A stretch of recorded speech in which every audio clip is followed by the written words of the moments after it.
And I just want to give a special thank you to our great First Lady who organized this entire event. She worked very, very hard on it.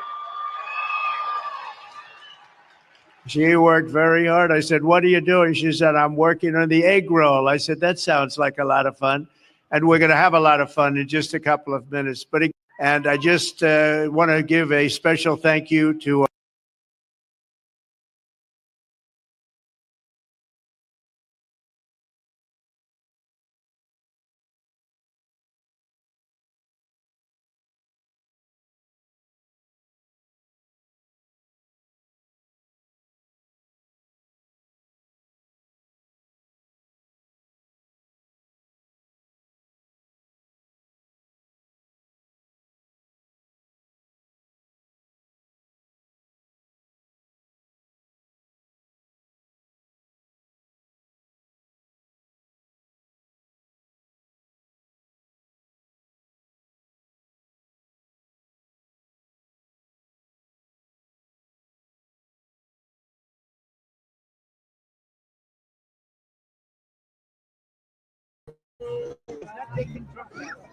Mr. President!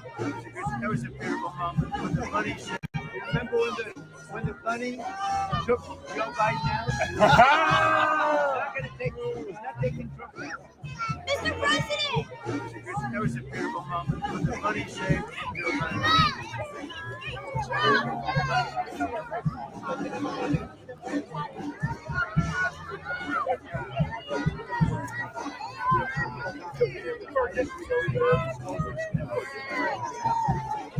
Mr. President! Mr. President! Mr. President! Thank you very much, everyone. What a good-looking crowd. What a good-looking crowd. You remember when the bunny saved Joe Biden? Oh, yeah. The bunny's not going to save me. I got a better bunny.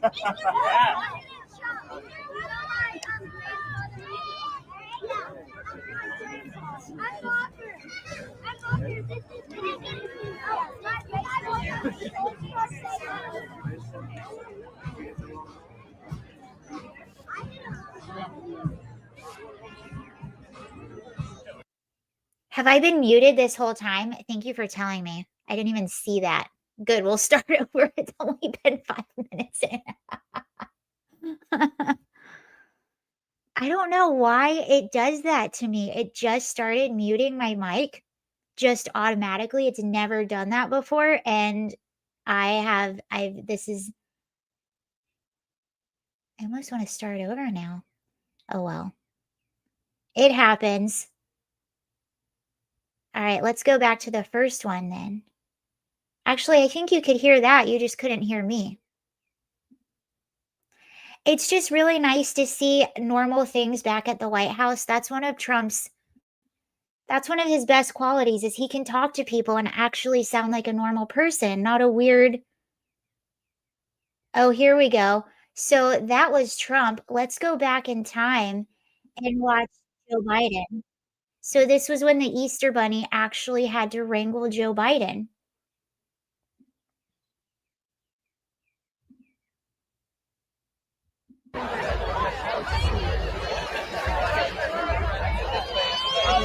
Who could forget that? Not even discreet.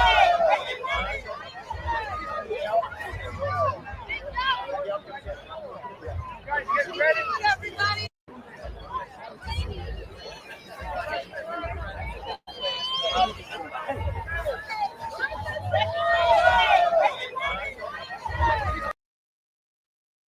Literally had to wave in his face. No, sir, over here. Yeah, there was none of that with Trump and Melania's White House Easter. No, I'm really into this. It's tough though. We don't have a white crayon. What am I going to do? Leave it Very white? normal, very cute.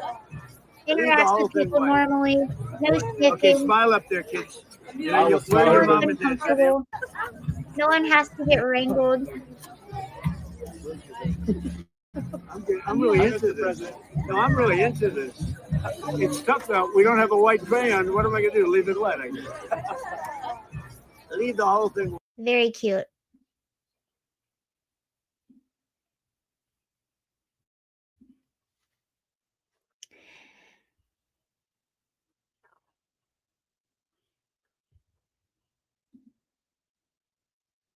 Yeah, I mean,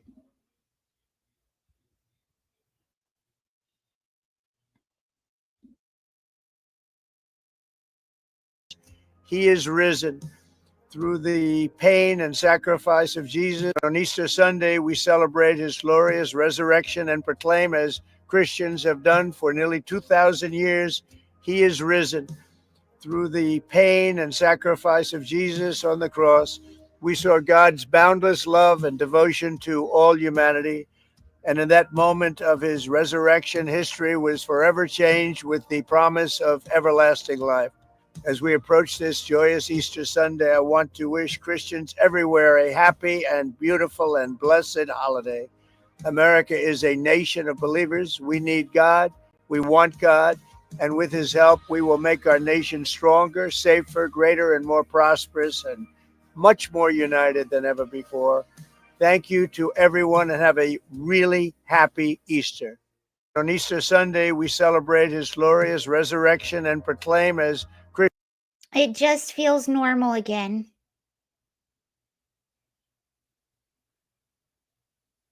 Oh, wow. It's so important that we can do that. You talked about Jesus in your opening statement. Yeah. How important is this country right now? Very important. It brings the country together. It's so important that we can do that. Religion, I said, bring religion back. Religion keeps you together. It's such a great thing. You talked about Jesus in your. You know, my mom and I, there's a movie called The Day After Tomorrow. It's like, it's one of those kind of cheesy, like blockbuster apocalyptic movies where the world is ending, and it takes place, this scene takes place in New York City, and I think they have like a blizzard and a flood, all this stuff. New York City's underground basically. And they a group of people, a group of survivors, they wind up in a library. It's one of the more iconic libraries in New York City. And they're trying to, it's basically at the point where now they're having to burn books to keep warm. And it was when Trump is talking about one of the problems is we don't have religion. I don't think you necessarily need to be a religious person to even recognize that. If you look at all the values of our country, there are Judeo-Christian values. Actually, those are a lot of the values in the West are I can't speak right now. You know what I'm saying? Those are the values. But anyway, like in this scene, they're trying to figure out which books to burn, but obviously they know, oh my gosh, it's the end of the world. We might be the last people. We have to save some of the books. Which ones do we save? And it was the atheist in the group that actually held the Bible, and he was like, we need to save the Bible. We need to make sure we don't burn this book in order to save it. And there is a point made, the fact that it was the atheist that did that, because even though he wasn't a Christian, even though he wasn't religious, he understood the values that were in that book, and he appreciated that book, and obviously how old it is and how wise it is. But even he appreciated and understood the importance of that book, what's in that book, and the values. And I think that if you're going to hold a country together, you have to have the set of values that we all agree on. And I think that even the people that aren't necessarily religious, maybe the people that call themselves atheists, I think that we all share those common Judeo-Christian values.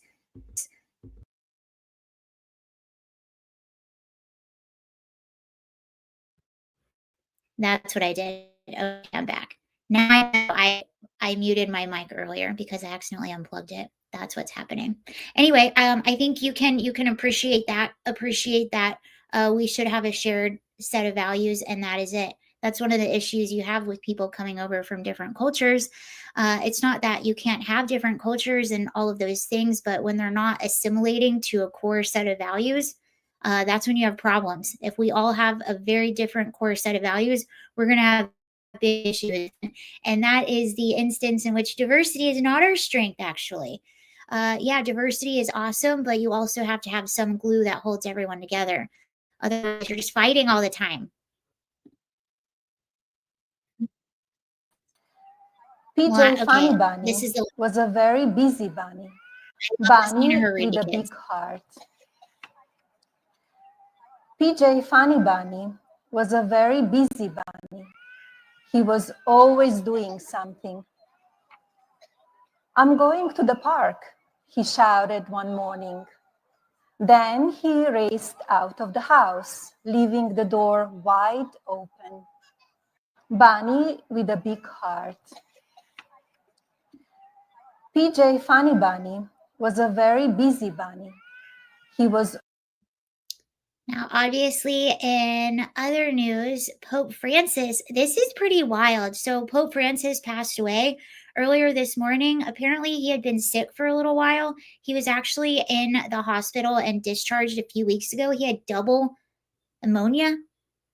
So that's what he had been battling with. I didn't know this up until the news of his passing. But anyway, he was discharged a few weeks ago and had been battling this apparently for a really long time. And this morning it was announced that he passed away. Now, obviously, this has been a controversial pope because of his stance on a lot of things. We'll get to that in a second. But you do have to admit it's pretty wild that it was after his last big appearance that he passed away, the morning after Easter Sunday. And Easter Sunday is when he greets thousands and thousands of people that come to the Vatican to see him. So this is, and you can tell he's 88 years old, so you can tell he's not doing too well. But he definitely looks very exhausted, very tired in these videos. But this was him yesterday at the Vatican, greeting people. And they didn't say how he passed away, but I would imagine it has something to do with the health problems that he's recently had and his age. 88 years old, I mean.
Yeah, so let's see. Have you ever looked up prophecy of the popes? No, I have not actually. What is that?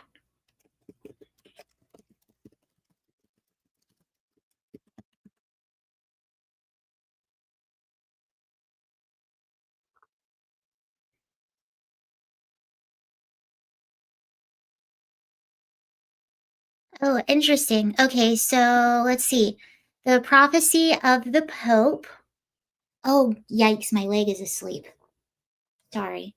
Let me let me fix this. Hold on. Okay, the prophecy of the popes is a series of 112 short cryptic phrases in Latin which purport to predict the Catholic popes, beginning with, am I saying it, Celestine? I might not be saying that correctly. I'm sorry. It was first published in 1595 by a monk who attributed the prophecy to Saint Malachy. Given the accurate description of popes up until around 1590 and lack of accuracy for the popes that follow, historians generally conclude that the alleged prophecy is a pseudo diagraphic fabrication written shortly before the publication. The Catholic Church has no official stance, although some Catholic theologians have dismissed it as forgery. The prophecy concludes with a pope identified as Peter the Roman, whose pontificate will allegedly precede the destruction of the city of Rome. Interesting. No, I never heard of that. He made a speech yesterday and died this morning. I know, I was saying it's pretty wild that, it's pretty wild that yesterday was, Easter Sunday. That was his last really big appearance. And it is a huge appearance. Thousands of people come to the Vatican to see him. He also met with JD Vance. I have a clip of that.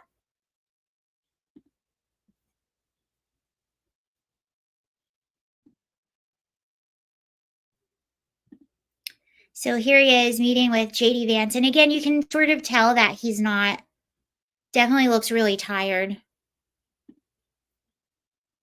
These are the gifts. These are also gifts for you. It's beautiful. The Vatican tie, and then the rosaries for your wife, the white for your children, and the red one is for.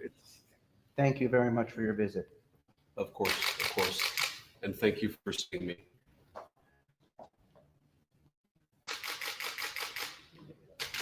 Pray for you every day. God bless you. Io prego per lei ogni giorno, che Dio la benedica. Grazie. Happy So Easter. that was yesterday with JD Vance.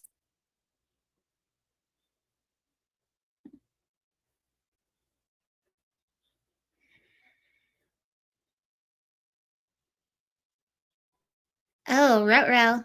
Wait, it says,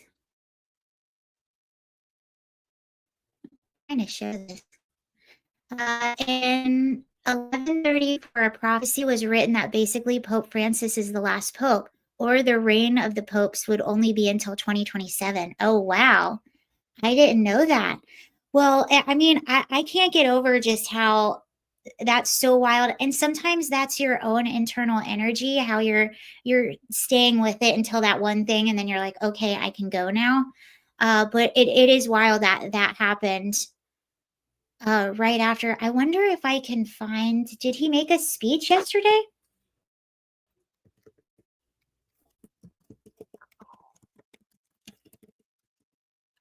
And he was also he was known as like the progressive pope. Final Easter message.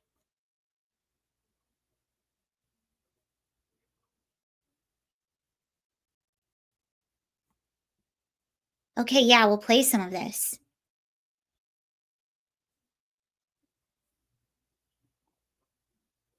Wait, can we get it? Can we get it? It's not it.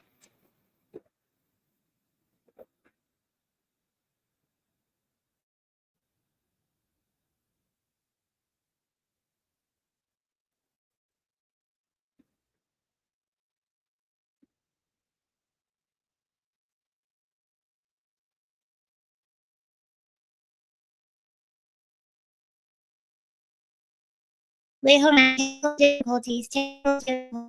Getting it. Hold on. I'm getting it. Stop screen. Share screen. Okay, here we go. This is his last address. Are we good? Do we have it?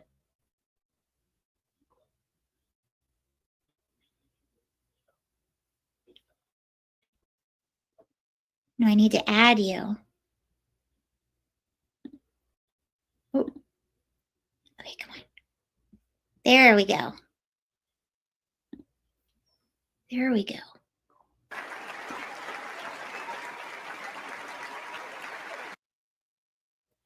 Wait, that's not him.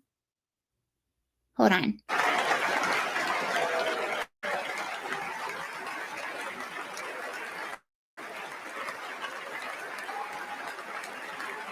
Did you just pull my leg?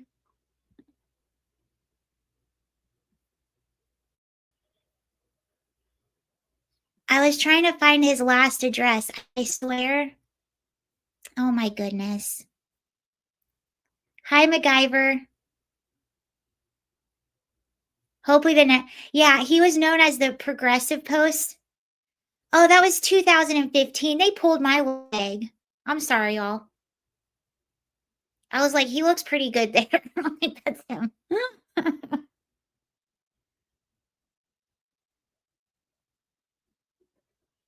Oh man, despite health issues, Pope Francis did not shy away from speaking about Gaza in his final public speech.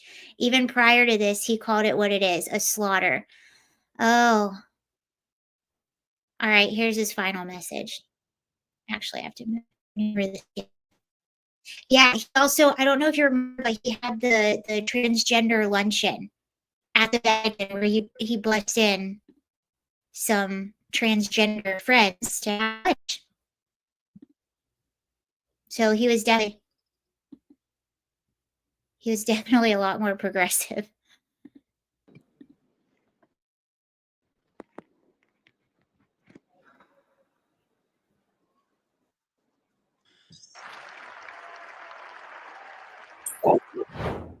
Cari fratelli e sorelle, buona Pasqua.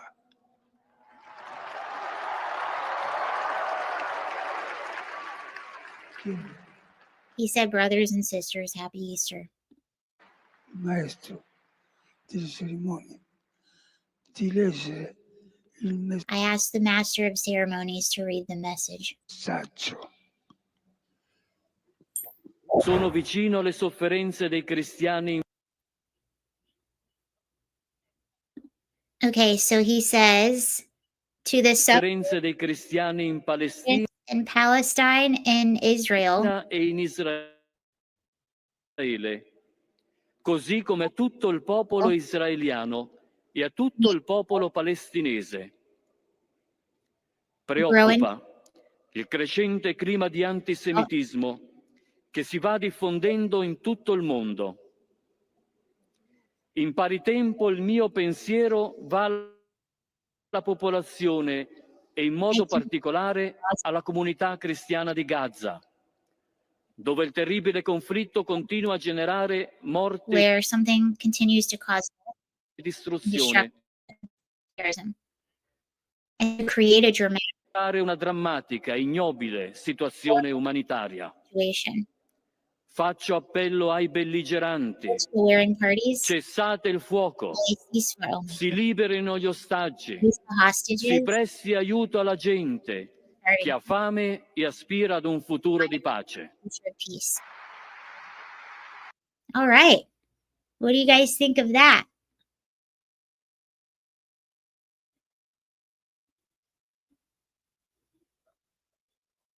I had a guy tell me the next pope was gone. Was going to be the Antichrist. I don't know what that was all about.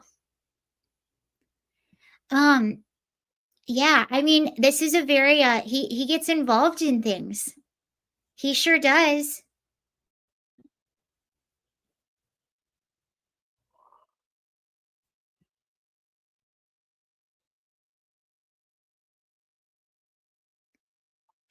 He has once said, okay, there can be no peace without freedom of religion, freedom of thought, freedom of expression, and respect for the view of others. True.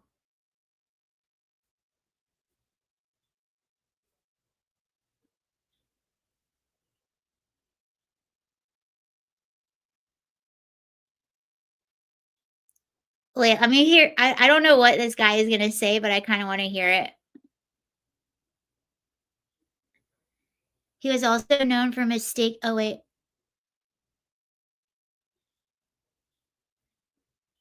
I know. I don't know much about it either to say much. It was just interesting to hear him talk about it, a Middle Eastern conflict. Well, I guess that's your job as the post. I agree. I don't know much to say much. I'm just sort of taking it in. Let's see what this guy has. For a month. I'm not asking you for a year.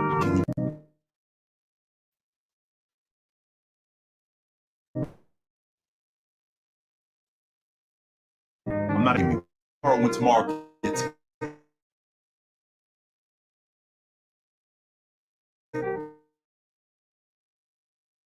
Can you give me one? I don't know what that was about. Pope Francis, when God said he was going to die before Easter, but he didn't give his L. Okay, Hillary Clinton. Hillary Clinton said in Pope Francis's last public address, he preached care of the marginalized, the vulnerable, and migrants, saying, I would make all of us to hope anew and revive our trust in others, including those who are different than our. Oh, I remember now. He's very pro mass migration. I remember. Yes, he is very pro mass migration. And this is what was kind of interesting about JD Vance's visit with him, obviously, because Vance and the Trump administration have a very different stance. So he's been vocal about that, which again is very odd to me. I don't know a whole lot about what the Pope does, but it seems very odd that a Pope would take such a partisan political stand like that. And if you read the Bible talks about how cities should have walls. And the Bible talks essentially about, in other words, it talks about globalism and things like that, how it's bad when too many people get together and centralize things too much. That's the whole story of Babylon. So it's interesting that Pope would really Pope that stance, I would think. Palestinians and Jews have been in religious wars time. I'm just removing this. I should show Joe Biden's last speech. Okay. Wait, the one that he recently did? I think I can find it.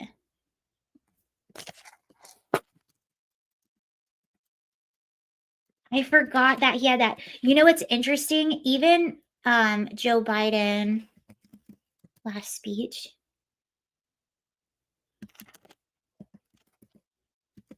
But even the Dalai Lama, he said, which I'm not a fan of the Dalai Lama, by the way, but even the Dalai Lama has said, you know, the correct way to take in to take in refugees are, you know, take people in, help them, educate them, you know, give them what they need, but then send them back to their countries so that they can rebuild there. What happens when you have too much globalism is all of a sudden you don't have a Middle East, you don't have a France, an Italy, you don't have a Germany, you don't have an Ireland, you don't have a USA, a Mexico. It's all just one giant strip mall, and everything and everyone looks the same no matter where you go. And that's actually what's happening right now. Okay. He loves the migrants. He sure did. Well, I mean, Catholic Charities is one of the biggest drivers. It's one of the biggest NGO nonprofit thingies. Okay, where is this speech?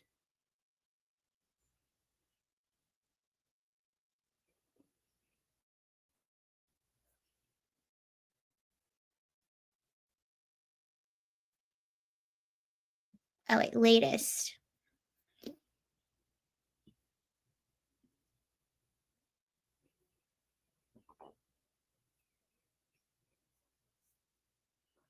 Okay, here's some of it. Pulled into the parking lot, and I'd never seen hardly any black people in Scranton at the time I was only going in fourth grade. Talking about Scranton again? And I remember seeing the kids going by at the time called colored kids on a bus going by. No. And we're pulling into the parking lot, and I never seen hardly any black people in Scranton at the time I was only going in fourth grade. And I remember seeing the kids going by at the time called colored kids on a bus going by. They never turned right to go to Claymont High School. I wondered why. Asked my mom, why? So in Delaware, they're not allowed to go to school, in public school, with white kids, honey. That sparked my sense of outrage as a kid, just like it does. I mean, and these young kids right here can tell you things affect them when they learn about something that's really just unfair and unjust. You know, my dad was an honorable man. Blue hair. My dad used to have an expression. He said, Joey, it's about a lot more than a paycheck. It's about your dignity. It's about being able to look your kid in the eye and say, honey, it's going to be okay, and mean it. That's what you're all about. That's what the legislation's about. It's about dignity. Simple dignity. Everyone deserves to be treated with dignity. Oh, I miss that. I miss when he gets yelly.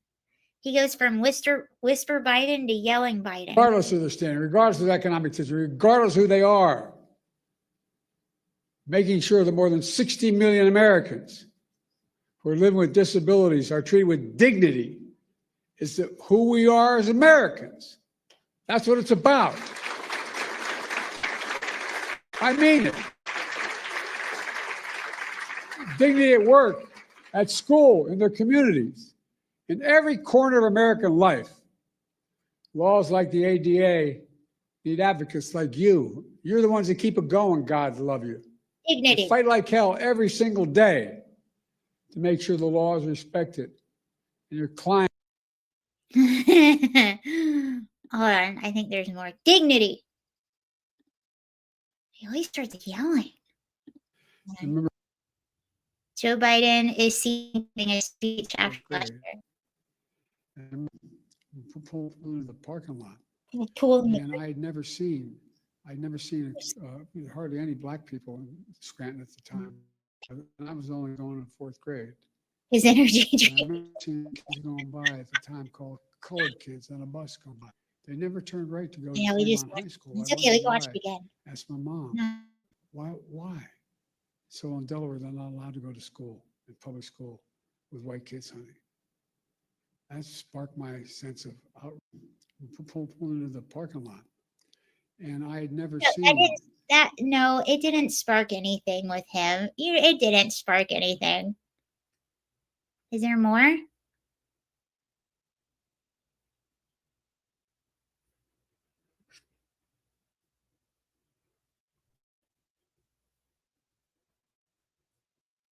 Oh, I can't find any more clips.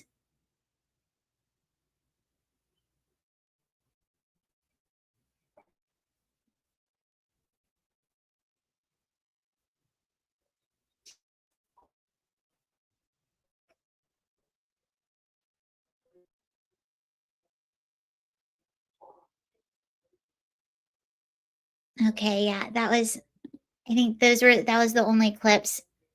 Corn Pop was a bad dude. I will say I don't miss them enough. But I miss his speeches. It was like endless material all the time.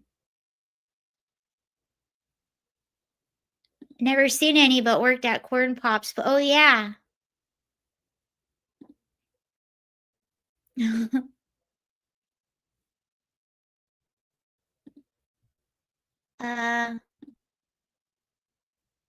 Oh wait, here we go. Oh, this is Biden's farewell address. The speech writers have already left it. Oh, this is hold on, let's watch this.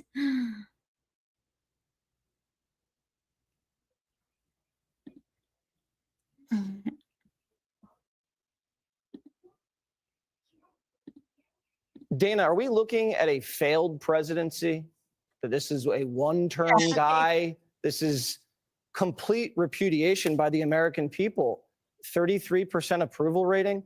Many people see this as a failure.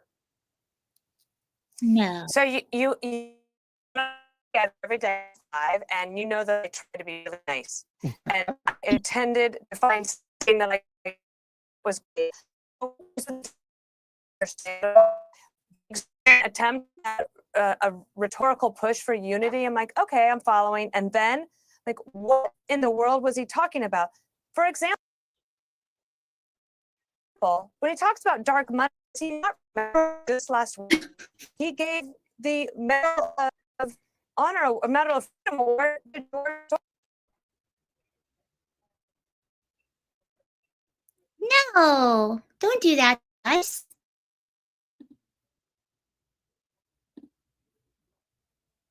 A Medal of Freedom Award to George Soros.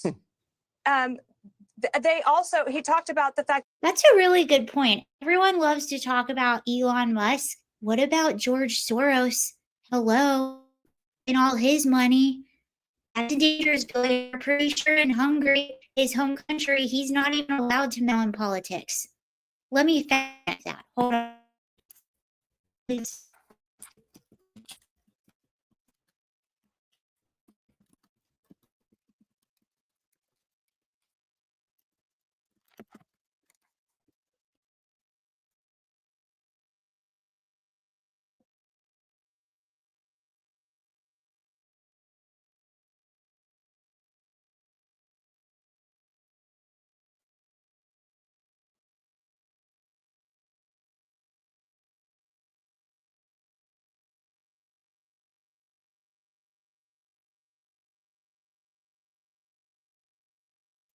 Yeah.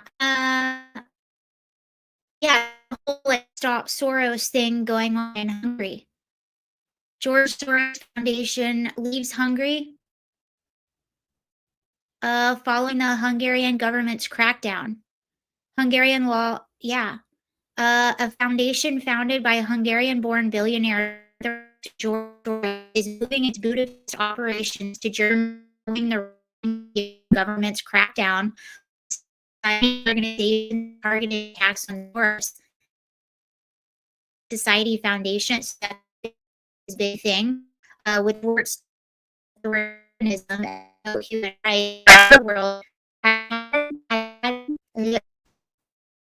has outposts in more than 100 countries will move to increasingly repressive political and legal environment in Hungary. The government of Hungary has denigrated and misrepresented our work and repressed civil society for the sake of political gain. No, it's because you're a danger. So his country, he's not even, his foundations aren't even allowed to meddle in politics anymore. And it's so rich for Democrats to always point toward his money isn't really meddling in anything. He's just opening up the books and saying, hey, look at this. He has no operational power other than opening up books and saying, I see this. I also see that.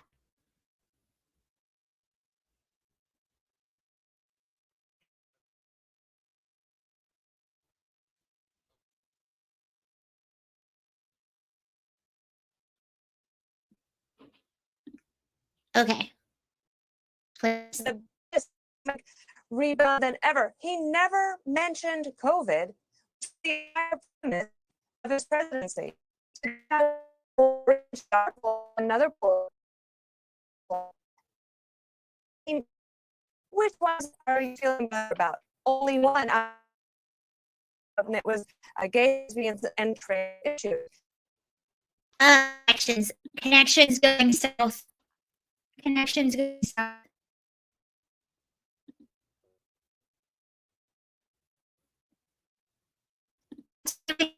I totally, that's okay, it was almost anyway. I totally forgot that they gave George Soros the Medal of Freedom Award. But so you saw Soros, his foundation is in over 100 countries. Well, this is what they do. So they'll be like, he's donating to any political causes because he's not doing it directly. It's all of his foundations, and his Open Society Foundation is one of the major ones in a lot of elections. They're responsible for getting a lot of the rogue DAs, the soft on crime district attorneys out a lot of local jurisdictions. Like they meddle and get like the police defunded, all of that stuff. That all goes back to Open Society Foundation and foundations that is connected to. And he's often said what he basically does is he experiments with society, and he doesn't think about the outcomes for people. He's just experimenting. It's all a game to him. And he has said this on multiple occasions.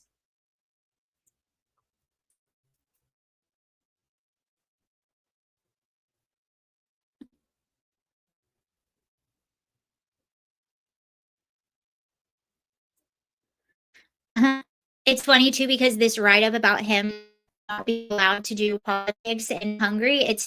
So obviously it's going to be slanted.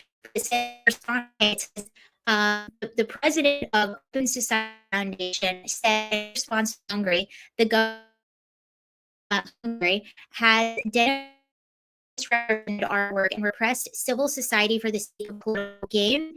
In fact, it's unprecedented history of the European Union.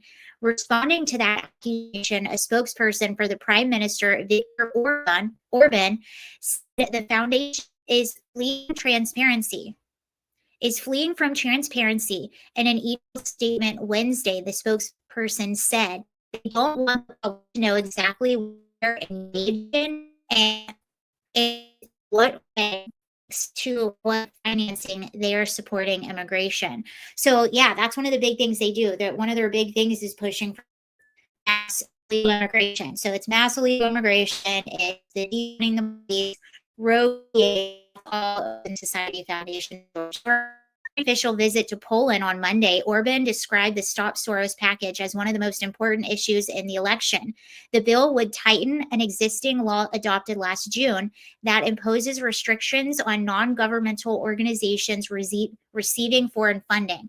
It's almost identical to Russia's foreign agent law, which has been used to crack down on opposition voices and independent media. Interesting. And hopefully we do some similar things here in the US, is cracking down on a lot of these NGOs. That's those non-governmental organizations. Again, these are the ones that are really pushing for mass illegal immigration. You had Catholic Charities, HIAS, Open Society, but all the UN is in on it. And the thing is, a lot of these people, they're tax exempt or they get tax benefits, which in their paperwork, they're not allowed to be participating in anything political or partisan, which obviously they are. So this is a really big issue. But these are the same NGOs. These are the same type of non-governmental organizations that that Elon Musk is opening up the books and what Doge is going after, which, oh, that's interesting. Who's really big mad at Doge and Elon Musk? It's all the people that support George Soros and all of this stuff, that they are in jeopardy of being shut down. So, geez, isn't that crazy? And just like when you saw all of the hands-off protests, how we kept saying a lot of those are probably paid. A lot of the people there are probably paid to be there. Yeah, it's probably some of these little NGOs or these organizations that pay people to go out there and protest. So obviously they don't like Elon Musk because he's a threat to them. Just like they shut it down in Russia, just like they shut it down in Hungary.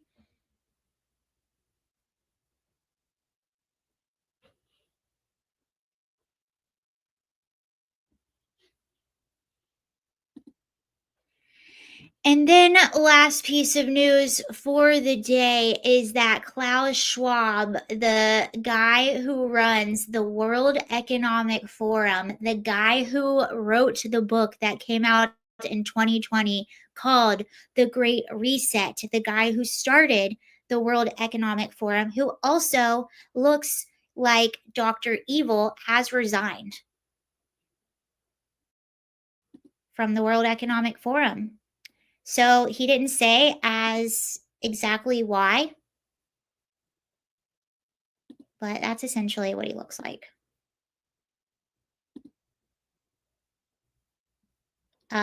Yeah, he looks like Dr. Evil. He looks like an evil villain. And for some reason, all of these guys, they're all bald and they all have a similar look. I don't know what that is. There's definitely something going on there. But yeah, so he announced earlier today that he's going to be resigning from the board and the whole organization of the World Economic Forum. He founded it in 1971. He has been in charge of it since then. So it's been 50 years. And he announced that, you know, on the eve of my 88th birthday, I will be stepping down effective immediately.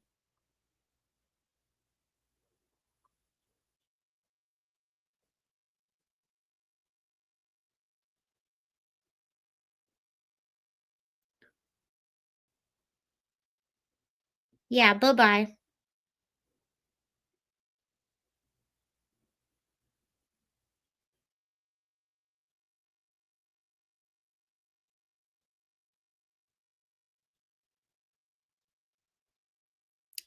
This is from the World Economic Forum website. Klaus Schwab, chairman of the board of trustees of the World Economic Forum, has informed the board following my recent announcement, and as I enter my 88th year, I have decided to step down from the position of chair and as a member of the board of trustees with immediate effect. At an extraordinary board meeting on April 20th, of the board of trustees took note of the resignation. In accordance with the forum's rules and regulations, the board unanimously appointed Vice Chairman Peter Broadbent-Letmath as chairman interim. The board acknowledged the outstanding achievements of the retired chairman and founder. He created the leading global platform for dialogue and progress, and the board expressed its gratitude. At the time when the world is undergoing rapid transformation, the need for inclusive dialogue, very inclusive, to navigate complexity and shape the future has never been more critical. The Board of Trustees of the World Economic Forum underlines the importance of remaining steadfast in its mission and values as a facilitator of progress. Cool, bye. So we'll see. I don't know what that means for the WEF, the WEF. I have no idea. I actually have a buddy that I follow on YouTube. He goes to Davos every single year. That's where they have the annual World Economic Forum, that he kind of goes like undercover and infiltrates to see what they're doing. So I'm curious to see. I mean, he's been up close and personal with Klaus Schwab numerous times. So I'm curious to see what his take on all of this is. Anyway, it looks like AOC is trying to take Bernie Sanders' place. Yep. Out with the old, in with the new. Anyway, thank you all for watching. That was a good stream. Had a few technical difficulties, but I think it ended up okay. Anyway, have a great Monday. I will see you all later. Bye.